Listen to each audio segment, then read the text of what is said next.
He thought leaving home would make him stronger. But standing at his father's funeral, he realized a terrifying truth. Now, the story begins. He grew up in a small, quiet town in Ohio. The kind of place where everyone knew your name before you knew yourself, where houses looked the same and dreams quietly learned to stay small.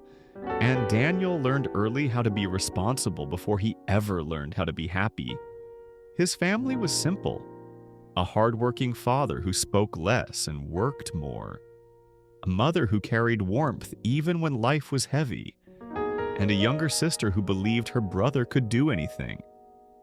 And for years, Daniel lived exactly the life that was expected of him. Finishing school, taking a steady job, staying close to home, being the reliable one everyone depended on, until the day he accepted a job offer in another state. A city louder, faster, and full of promise. Believing that change alone would fix the quiet emptiness he carried inside. At first, the move felt like freedom. New streets, new faces, new routines. But slowly, without realizing it, Daniel began building a life that looked successful on the outside and hollow on the inside. Long hours at work, polite relationships, conversations that stayed shallow, and nights that felt longer than they should. And as years passed, the calls home became shorter, visits less frequent, and the version of himself he once knew began to fade.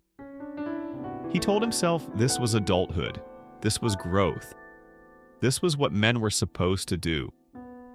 Endure quietly and move forward until one Sunday evening, just after 6 p.m., when the city outside his apartment was glowing with movement.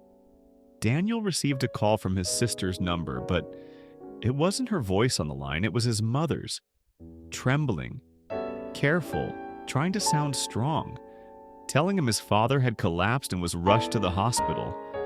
And suddenly the distance he had ignored for years felt unbearable. And by the time Daniel arrived home, it was already too late. His father was gone, and the house that once felt small now felt painfully empty. In the days that followed, Daniel noticed things he had missed. The quiet chair his father used to sit in, the unfinished repairs he meant to complete, the way his mother waited for footsteps that would never return. And for the first time, Daniel understood that while he was busy building a future, he had slowly abandoned the present that mattered most. Weeks later, back in the city, the job that once felt important felt meaningless. The apartment felt colder, and the success he chased felt strangely heavy. And one night, sitting alone, Daniel asked himself a question he had avoided for years. What am I actually running toward? Because the truth was, he hadn't left his hometown to grow. He had left to escape discomfort, responsibility, and emotional connection. And now, standing in the silence of his own choices, he realized something painfully clear. You can leave places, people, and versions of yourself behind, but time never waits for you to figure things out. Daniel eventually made a decision that surprised everyone, including himself. He stepped away from the job, returned home, not to reclaim the past, but to rebuild what was still possible. Choosing presence over progress, meaning over movement, and connection over convenience. Because he finally understood the lesson life had been trying to teach him all along. Success means nothing if you arrive alone. Growth isn't about how far you go, but what you refuse to lose.